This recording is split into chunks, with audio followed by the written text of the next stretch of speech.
श्री श्री राधा माधव की जय। श्रीमद् भगवद गीता की जय।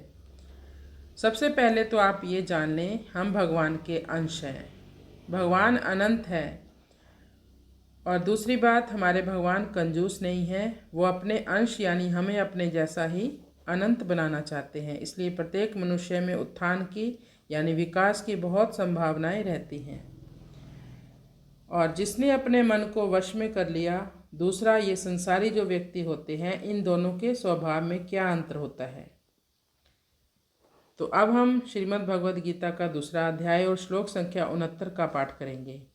या निशा सर्वभूतानां तस्यां जागृति संयमी, यस्यां जागृति भूतानि सा निशा पश्यतो मुने।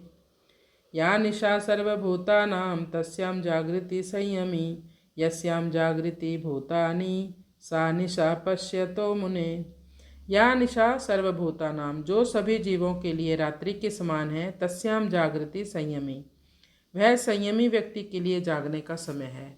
दूसरे शब्दों में आप इसको जानें, जिन विषयों के प्रति प्राणी उदासीन बने रहते हैं, सोए रहते हैं, उन विषयों के प्रति मननशील योगी जन जागे रहते हैं। जैसे आत्मा संबंधी जो भी विषय हैं, आध्यात्मिक विषय हैं, उनके प्रति सामान्य व्यक्ति सोया रहता है, उसे बोध नहीं होता, वो जानने की चेष्टा भी नहीं करता। और जिन विषयों के लिए संयमी व्यक्ति जगा रहता है, अलर्ट रहता है, उन विषयों के प्रति संसारी व्यक्ति सोया रहता है। जब विदेशों में हरिनाम का प्रचार चल रहा था, भक्तगण सब हरिनाम के प्रचार में लगे हुए थे कि सबकी बुद्धि में सब भगवान के बारे में जान जाएं। लोग वहाँ पर विरोध करते थे, यदि हम मांस नहीं खाएंगे, शराब नहीं पिएंगे तो हमारा स्वास्थ्य खराब हो जाएगा। जबकि भक्तगण यही प्रचार करते थे कि मांस खाना और शराब पीने से हमारा स्वास्थ्य खराब होगा। हरि के भक्त सुबह जल्दी उठते हैं, ब्रह्म मुहूर्त में उठते हैं। सुबह जल्दी उठने से व्यक्ति स्वस्थ रहता है, पूरा दिन उसमें एक ऊर्जा भरी रहती है। लेकिन बुद्धिहीन व्यक्ति, अगर कोई परिवार में जल्दी उठ भी जाता है तो वो कहेगा सो जाओ, अभी सोने का समय है, उठने का समय नहीं हुआ, और अगर आप इतनी जल्दी उठ जाओगे तो बीमार पड़ोगे। जैसे उल्लू के लिए रात्रि है, वो दिन के समान है। आजकल के लोग उल्लू जैसे हैं, जब सोने का समय होता है तब जागते रहते हैं। सूर्यास्त हो चुका है, प्रकृति का ऐसा नियम है, सोने का समय हो रहा है, अब अपनी क्रियाएं हमें कम करनी चाहिए। हमारे से अच्छे तो पशु पक्षी हैं जो दिन ढलते ही सोने की शुरुआत कर देते हैं, सोना शुरू करते हैं, एकदम चहचहाना बंद हो जाता है उनका। लेकिन बड़े बड़े शहरों में बड़े बड़े नाइट क्लब्स होते हैं, और भी कई तरह के इंटरटेनमेंट के जगह होती हैं, और भी बहुत कुछ होता है। वहाँ पर लोगों की दिन की शुरुआत ही रात को होती है।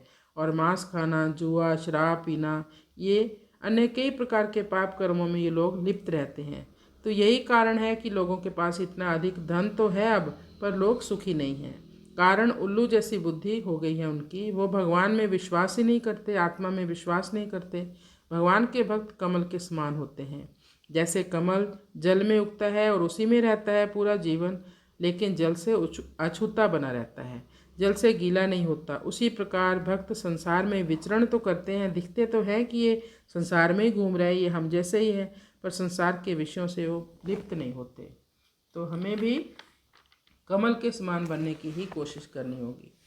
तो भगवान हमें कभी भी छोड़कर नहीं जाएंगे। वो तो चाहते हैं कि मुझे कोई ज़ोर ज़ोर से पुकारे और मैं कब उनकी पुकार से कब उनके पास जाऊँ। कृष्णाय वासुदेवाय हरे परमात्मने प्रणतक्लेशनाशाय गोविंदाय नमो नमः। हरि शरणं